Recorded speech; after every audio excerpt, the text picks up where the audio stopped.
Mercury coach gets clear on Sophie Cunningham's Caitlin Clark Fever enforcer role. Indiana Fever wing Sophie Cunningham went supremely viral back in June for a physical play she made on former Connecticut Sun guard J.C. Sheldon.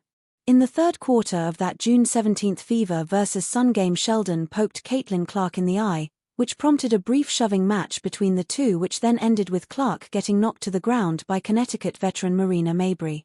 Cunningham retaliated by grabbing Sheldon when she was going for a layup 1 quarter later and pulling her down to the ground, which sparked what was essentially a brawl and got both Cunningham and Sheldon ejected from the game.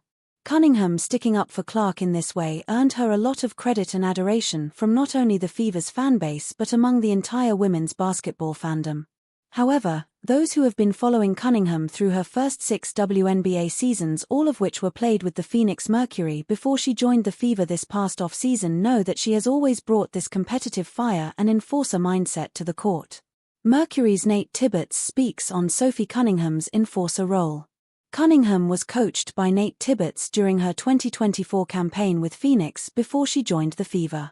Tibbetts spoke with the media before his team faced off against Indiana on August 7 and was asked about Cunningham assuming the enforcer role for Clark and their other Fever teammates.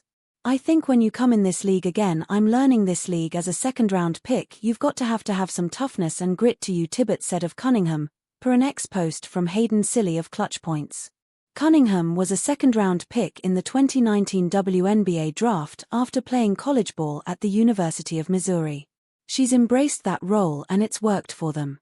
And so I give Sophie credit because she competes at a high level," Tibbetts added. Nate Tibbetts told at Boomski that he isn't surprised about Sophie Cunningham sticking up for Caitlin Clark. "You got to have some toughness and grit to you. She's embraced that role, and it's worked for them." Cunningham's impact without Caitlin Clark on the court. While Clark hasn't been on the court for the past several weeks because of a groin injury, Cunningham has still been an impact player for Indiana in her absence. Not only is she scoring the ball well, Cunningham produced a season-high 17 points against the Seattle Storm on August 3, but she's still bringing a defensive spark and tenacity on defense. Tibbetts is surely hoping Cunningham isn't a difference maker for the Fever against his team on Thursday.